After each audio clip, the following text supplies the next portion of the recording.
그다음 주제로 사실은 창의적인 교육 한번 말씀을 나눠보고 싶습니다. 그 초중고 대학교의 교육을 창의적으로 바뀌어야 한다.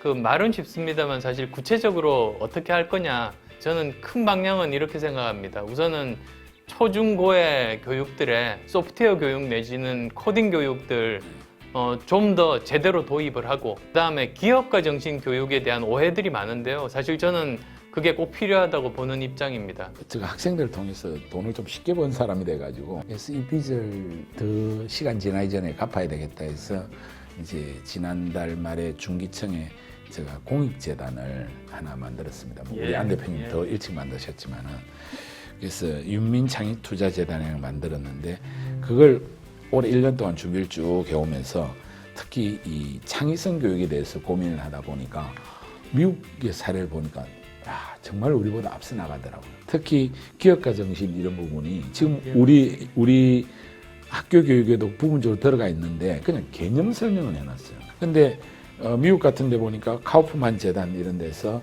직접 프로그램을 만들어서 학생들이 뭐 4학년이나 5학년 때 1년간 실제로 창업을 실험해보는 그런 과정들을 보고 이거 정말 대단하다 싶어서 그래서 저희 재단에서도 그런 지금 모델을 만들어 가지고 학교에 한번 활용하시겠다는 쪽이 있으면 그 활동할 수 있는 1년간의 비용하고 프로그램을 무상으로 제공하는 이런 걸 해보려고 하는데, 제가 카이스트에서 가르친 과목이 기업가 정신입니다.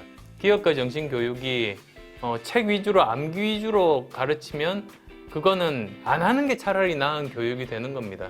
그 기업이라는 게 일으킬 기회, 업업이니까 이 세상에 존재하지 않는 어떤 거를 만드는 활동이 그 기업 아니겠습니까? 즉 경영자 마인드나 창업자 마인드가 아니라 좀 더 훨씬 더 범위가 넓은 어떤 한 사람이 인생을 살아가면서 여러 가지 결정을 해야 되는 그런 상황에서 과감하게 자기가 선택하고 그거를 관철을 해서 새로운 길을 가게 하는, 만드는 그런 전반적인 것을 가르치는 학문이라고 저는 그렇게 이해하고 있고, 그렇게 학생들에게도 가르쳤고, 초중고 시절부터 이건 도입이 되면 학생들이 창의적인 인재가 되는데 굉장히 많이 도움을 줄 수 있는 교육이다. 저는 그렇게 생각합니다.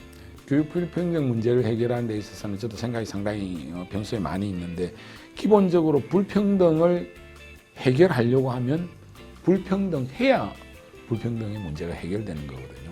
즉 불평등을 해결하기 위한 불평등은 정당한 불평등이다.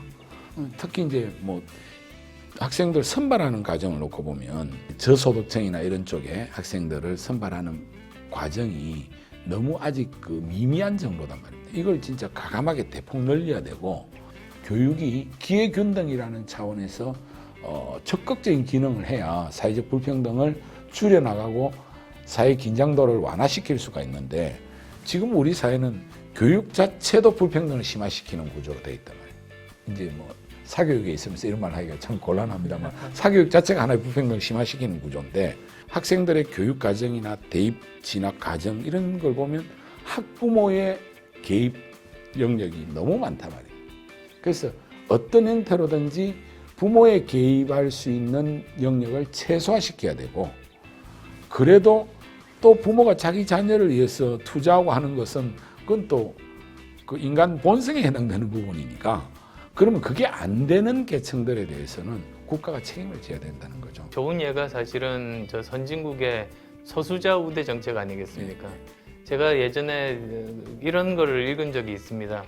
그 처음에 그 법대에 그 성적이 나빠도 흑인들을 받았을 때 반발이 굉장히 심했다고 합니다. 그러니까 오히려 성적 좋고 성실한 아이들을 차별하고 성적 나쁜 애에게 기회를 주니까 이건 불공정한 것 아닌가, 이런 논란이 초창기에 있었답니다. 그런데 세월이 한 20년 정도 지난 뒤에 그 사람들이 이제 어떻게 됐는지를 볼 기회가 있었다는데요. 그 당시에 성적이 나쁜 흑인들이 법대에 입학한 다음에 훨씬 더 좋은 판사나 법률가가 돼서 사회 발전에도 기여하고 통합에도 기여했다고 합니다.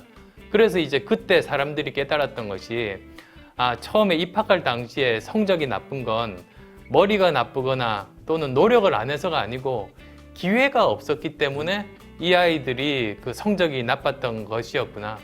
그래서 정말로 기회가 주어지지 않은 사람들에게 기회를 주는 것, 그것이 정말로 교육에서는 중요하구나를 다시 한 번 더 일깨워준 그런 예가 아닌가 싶습니다. 네, 오늘 우리 바쁘신 안 대표님 만나가지고 소중한 시간 우리 교육 문제에 대해서 많은 고민을 한 것 같습니다. 지금 4차 산업혁명을 앞두고 현재의 교육에 패러다임의 대전환이 있어야 되는 데 대해서 같이 공감을 한 것 같고, 특히 창의적인 인재를 육성하기 위해서는 현재의 틀을 좀 과감하게 깨야 되지 않을까라는 생각이 들고요. 그 다음에 이를 위해서 교육부라든지 현재 우리 교육 시스템 자체를 완전히 180도 전향적으로 한번 방향 전환을 해야 되지 않을까 하는 우리 안 대표님의 생각에 대해서 공감을 합니다. 그리고 교육이 사회 불평등을 해소할 수 있는 새로운 사다리가 되어야 된다. 그런 측면에서 불평등을 해소할 수 있는 그런 불평등한 오히려 정책이 필요하지 않을까 하는 생각이 듭니다. 예, 손준 회장님께서 정말로 보석 같은 말씀들을 들려주셨습니다. 그리고 또 교육 현장에서, 그리고 또 특히 사교육 현장에서 많은 경험 그리고 고민을 하신 분이라 그 말씀이 더 무게 있게 와닿는 것 같습니다. 저도 이제 이 위기를 탈출하기 위해서는 혁명적인 변화가 필요하다. 그리고 그 중에서도 특히 교육 분야가 바뀌지 않으면 우리나라 미래가 없다는 그런 심각한 생각들을 합니다. 저도 교육 분야에 혁명적인 변화가 일어날 수 있도록 최선을 다해서 노력하겠습니다. 예, 감사합니다.